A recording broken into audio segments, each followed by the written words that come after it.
तो प्यारे बच्चों अब टर्न है क्वेश्चन नंबर 5 की, जो कि आपकी स्क्रीन पे हाजिर है। देखो कितना आसान। The magnetic flux linked with the coil in weber ऐसा यूनिट्स में is given by this equation. Sample question paper 2020-21 का ये प्यारा सा question. Induced EMF in the coil at time 4 second. बहुत आसान है। हाँ, ईएमएफ इज इक्वल टू आपको पता है minus d phi by d t. Yes, so EMF will be equal to minus of d by d t of phi. Phi की value ये रही 5t² plus 3t plus 16। 5t² plus 3t plus 16। तो प्यारे बच्चों यहां से minus तो बाहर ऐसे कैसा, 5t² का डिफरेंशिएशन 2 आगे आ जाएगा, t की पावर पहले से 1 कम और इंटू में 5 यानी 10t। हाँ, यहां पे 3t का 3 आ जाएगा, बाहर माइनस है तो माइनस 3 आ जाएगा। 16 कांस्टेंट है, उसका डिफरेंशिएशन 0, तो इतना आ गया भैया। So EMF is minus 3t minus 10t minus 3 और t की वैल्यू 4 सेकंड में पूछा है, तो EMF will be equal to minus 10 into 4 minus 3 minus 40 minus 3 minus 43 volt. Options में है तो टिक कर देना, नहीं है तो देखो गलती कहां हुई है। ऑप्शंस में तो टिक कर दिया सर, गलती हुई ही नहीं। डन प्यारे बच्चों, डन डना डन। सुनो अब अगली बात, अगर ऑप्शंस 4 हो और चारों में माइनस 43 ना हो कहीं पे, प्लस 43 हो कहीं पे, तो आप प्लस 43 पे क्लिक कर देना, कोई दिक्कत नहीं है। लेकिन प्लस 43 और माइनस 43 दोनों ऑप्शंस में फिर माइनस 43 पे ही क्लिक करना है। जैसे इस ऑप्शन में था सिर्फ माइनस 43 है, तो इसमें तो आपको सोचना ही नहीं ज्यादा। ओके, क्या बताया, अगर डी ऑप्शन होता प्लस 43 और बी ये माइनस 43 है, तो फिर तो बी ही क्लिक करोगे। लेकिन अगर एक ऑप्शन में 3 ऑप्शन तो यही और एक ऑप्शन है प्लस 43, तो आप प्लस 43 पे क्लिक कर देना, कोई दिक्कत नहीं है। ये सिर्फ डायरेक्शन बताता है ईएमएफ की, माइनस मैग्नीट्यूड तो 43 ही आएगा। ठीक है, चलिए नेक्स्ट क्वेश्चन नंबर 6। एक न्यूमेरिकल है प्यारे बच्चों, कर दो फटाफट खुद से सॉल्व, बिल्कुल आसान। भाई देखो मैं थोड़ा सा तेज चलता हूं पीवाईक्यूज वाले सेशंस में, क्यों? क्योंकि मेन सेशन जब थे, ये चैप्टर हम कर रहे थे बहुत डीप में, बहुत ज्यादा टाइम देके आपको समझाया था सब कुछ। हाँ, तो मैंने बोला आपको कि रिवाइज करके आया करो वो सब, तभी यहां पे फायदा है करने का। An air cored solenoid, solenoid की टर्न्स के बीच में एयर है प्यारे बच्चों, यानी म्यू नॉट लेना है, विद लेंथ 30 सेंटीमीटर। लेंथ है भैया सोलेनॉइड की 30 सेंटीमीटर। ठीक है sir. Area of cross section 25 centimetre square.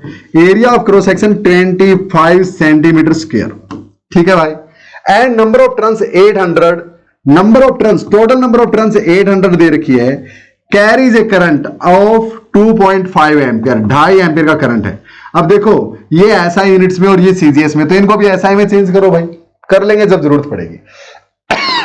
Sorry.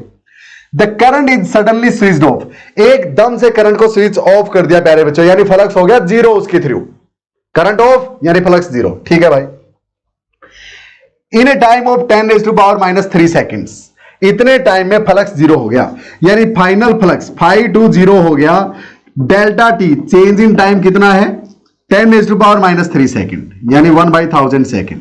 अच्छा, ignoring the variation in magnetic field near the ends of the solenoid, the average back EMF induced across the ends of the open switch in the circuit will be। EMF पूछा कितना induce होगा। We know कि भैया EMF किसके equal होता है sir? d∅/dt। हाँ, तो चेंज इन फ्लक्स कितना भाई? फाइनली जो फ्लक्स था, हाँ, और इसका माइनस है ना, हाँ, फाइनली जो फ्लक्स था माइनस में इनिशियली जो फ्लक्स था, और बाय में जो चेंज इन टाइम हुआ। हाँ, अब फाइनली तो फ्लक्स 0 हो गया क्योंकि करंट आपने ऑफ कर दिया, तो करंट बंद, तो फील्ड लाइंस पास ही नहीं हो रही सोलेनॉइड में से। हाँ, ऐसे है वो सोलेनॉइड। यस, और बीच में एयर है, तो लाइंस है ही नहीं भाई बंद करने के बाद। तो यानी ये φ2 तो हो गया 0, आपके पास क्या बचा? माइनस ये 0 माइनस φ1, माइनस φ1 माइनस अंदर जाएगा, तो ये φ1 बाई में dt बच गया सीधा सीधा, है ना प्यारे बच्चों। हाँ, यानी पहले जो फ्लक्स था, और पहले फ्लक्स क्या था आपको पता होना चाहिए, φ1 जब करंट चल रहा था फ्लक्स होता है b इंटू ए। हाँ, अब b इंटू ए तो एक टर्न के लिए, लेकिन इसमें तो कई सारे टर्न्स हैं, सो n इंटू b इंटू ए होगा फिर। यस, तो n ऐसे का ऐसा प्यारे बच्चों, b मैग्नेटिक फील्ड की वैल्यू, अब ये क्या होगी? दे तो नहीं रखी।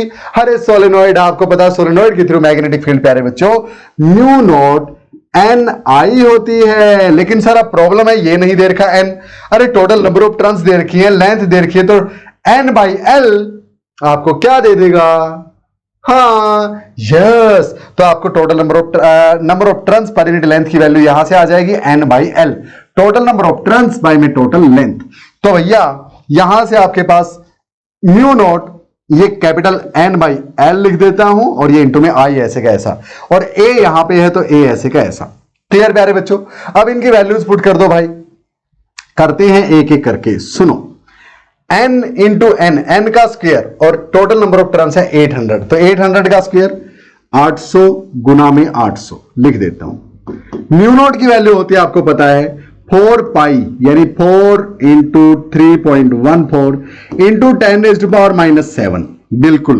तो भैया n का हिसाब हो गया, म्यू नॉट का हो गया, बाई में l की वैल्यू है यहां पे 30 सेंटीमीटर, इसको मीटर में चेंज करो तो 30/100 मीटर, 30/100 मीटर, कुछ नहीं छोड़ने वाले।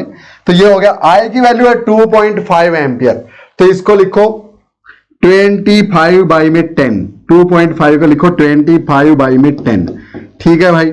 इंटू में एरिया है 25 सेंटीमीटर स्क्वायर, इसको मीटर स्क्वायर में चेंज करेंगे तो 25 ऐसे का ऐसा, और बाई में 10⁴ प्यारे बच्चों।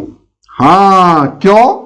क्योंकि सेंटीमीटर स्क्वायर को मीटर स्क्वायर में चेंज किया है। क्या इतना क्लियर है सबको? अच्छा भाई, क्या मैं अब इस 10⁴ को, हाँ, 2 जीरोज और 2 जीरो से कैंसिल कर सकता हूं? बिल्कुल कर सकते हो, और कर भी दिया। अब प्यारे बच्चों, क्या मैं इस जीरो को कैंसिल कर सकता हूं? बिल्कुल कर सकते हो, और कर दिया सर।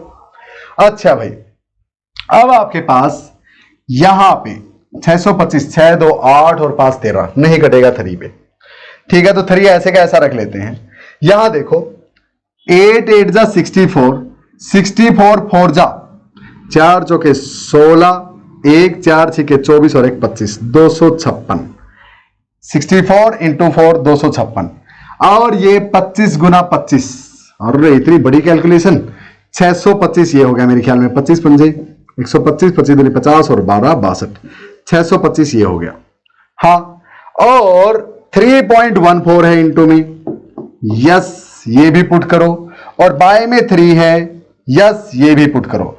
तो प्यारे बच्चों, इन सब को जब पुट करोगे आप, और इंटू में 10⁻⁻7 है, जब ये सब आप सोल्व करेंगे तो आपके पास फाइनल आंसर आएगा प्यारे बच्चों। सब हो गया? सब कर दिया? हाँ सब कर दिया, ठीक है। तो इसके बाद आपके पास फाइनल आंसर जो आएगा मैं आपको बता देता हूं एक बार कैलकुलेशंस के बाद, जस्ट वेट एक सेकंड।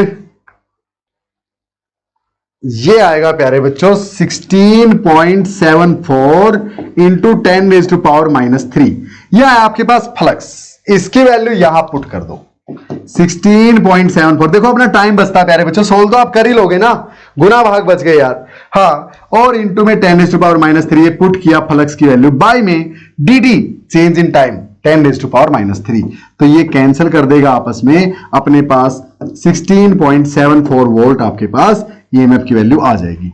कर दोगे प्यारे बच्चों? क्लियर? तो इस तरह से ये क्वेश्चन आपको सोल्व करने हैं। कोई लंबी चौड़ी बात नहीं थी, थोड़ा टाइम कंज्यूमिंग था ये कैलकुलेशंस के कारण, अदरवाइज आप आराम से कर सकते हो। चलिए आगे प्यारे बच्चों, नाउ यानी मेन कंसेप्ट आप ध्यान रखना बस। Question number 6 on your screen. A conducting square loop of side L and resistance R। Side L है और ये L, ये L, ये भी L, ये भी L, और रेजिस्टेंस इसका R है। Moves in its plane with uniform velocity V perpendicular to one of the sides. A magnetic induction B constant in time and space pointing perpendicular and into the plane of the loop exists everywhere as shown in the figure. ये हर जगह है भाई magnetic field.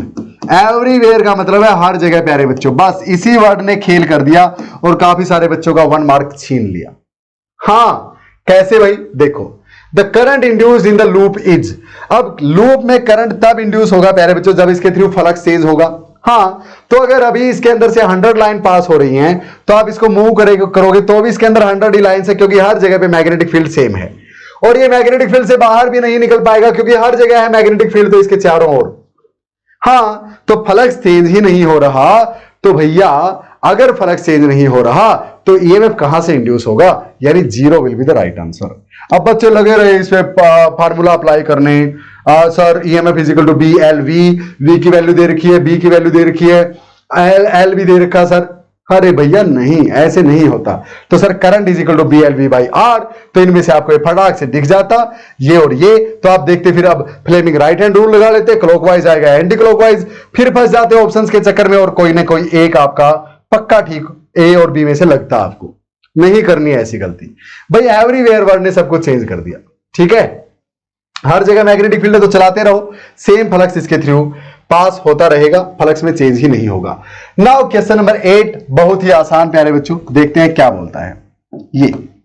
A coil of area 100 centimetre square, area of the coil 100 centimetre square, तो 100 by 10,000 metre square.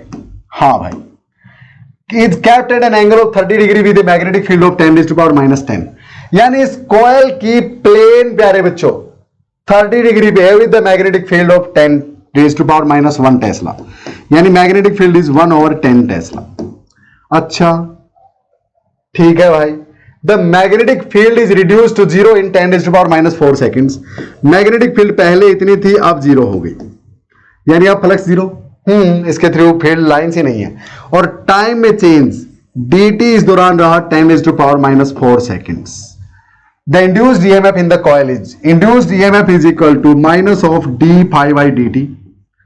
हाँ, minus ऐसे कैसा, change in flux भैया, flux final minus में फ्लक्स इनिशियल बाय में dt। अब आपको पता है माइनस ऑफ फाइनल फ्लक्स 0 हो गया, क्योंकि क्या किया हमने, the magnetic field is reduce to 0, तो 0 हो गई तो फाइनल फ्लक्स 0, माइनस फाई 1 और बाई में dt। अब माइनस माइनस प्लस, यानी फाई 1 बाई में dt। फाई 1 की वैल्यू आपको पता है बी ए कोस थीटा होता है भैया। हाँ क्लियर है, तो फ्लक्स तो बी ए कोस थीटा होता है। अब थीटा कितना है दोनों के बीच, ये थीटा है प्यारे बच्चों एरिया वेक्टर और मैग्नेटिक फील्ड के बीच। हाँ, लेकिन उसने बोला है कि the coil of area is kept at an angle of 30 degree with magnetic field of 10⁻⁻1 Tesla. अब उसने ये नहीं दे रखा ये एंगल कॉइल के प्लेन की है मैग्नेटिक फील्ड के साथ या फिर एरिया वेक्टर की है प्यारे बच्चों। ऐसे केसेस में आप क्या करेंगे, एरिया वेक्टर के साथ एंगल मान के चलेंगे या फिर प्लेन के साथ मान के चलेंगे। तो जब तक आपको ध्यान से सुनना है, जब तक आपको स्पेसिफिकली बोला ना गया हो कि यह एंगल प्लेन के साथ है या एरिया वेक्टर के साथ है, तो आप एरिया वेक्टर के साथ मान के चलेंगे प्यारे बच्चों। उस एंगल को याद रहेगा, यानी जो 30 डिग्री दे रखा है एंगल यही रहेगी, theta is equal to 30 degree. तो फिर भाई बी कितना है 1/10 टेस्ला, एरिया कितना है भाई 100, ये 1/100 metre square. Cos of 30 degree आपको पता है, कोस 30 क्या होता है √3/2, तो √3/2 सिंपल। तो यहां से फ्लक्स आपके पास आएगा √3/2000, √3/2000 और बाय में dt की वैल्यू 10⁻⁻4, तो ये ऊपर जाएगा तो 10⁻⁻4 बनेगा, यानी 10,000 बनेगा। ठीक है, अब 3 zeros को कैंसिल कर देंगी, यानी आपके पास 5√3 आ गया, 5√3 वोल्ट है ऑप्शंस में, बिल्कुल है, A is the right option. Clear, CBSE 2022 term 1 का एक क्वेश्चन कितना आसान था प्यारे बच्चों, कर सकते हो। इतना टाइम आपको नहीं लगाना है, मुझे समझाने में टाइम लगता है, आपके लिए ऑब्जेक्टिव टाइप क्वेश्चन है, फटाफट से निकालो, डायरेक्ट फार्मूला अप्लाई करो, आंसर बताओ, आगे चलो नेक्स्ट। ठीक है, क्वेश्चन नंबर 9 अब असर्शन रीजन टाइप क्वेश्चन है प्यारे बच्चों। ऐसे क्वेश्चन में क्या होता है, अगर आपको लगता है असर्शन और रीजन बोथ करेक्ट हैं और रीजन करेक्ट एक्सप्लेनेशन है असर्शन की, तो ऑप्शन ए करेक्ट। अगर assertion and reason both are correct but reason is not the correct explanation of assertion, तब ऑप्शन बी। अगर आपको लगता है assertion is correct reason is incorrect then option C, और लगता है दोनों ही गलत है तो ऑप्शन डी। ठीक है, करें स्टार्ट, चलो भाई। A current carrying loop made of wire of length L is placed in a magnetic field.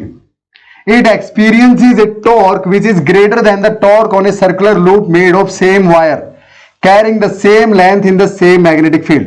प्यारे बच्चों ऐसा बोलता है कि ये मेरे पास एक 10 सेंटीमीटर की लेंथ का वायर था, इसका यूज करके मैंने पहले तो एक क्या बनाया, लूप बनाया सर्कुलर शेप का, फिर इसी 10 सेंटीमीटर को यूज करके एक सर्कल बनाया। बोलता है कि जो टॉर्क होगा, हाँ, वो greater than the torque on the circular, यानी इस वाले पे टॉर्क ज्यादा है, torque on this is greater than the torque on circular.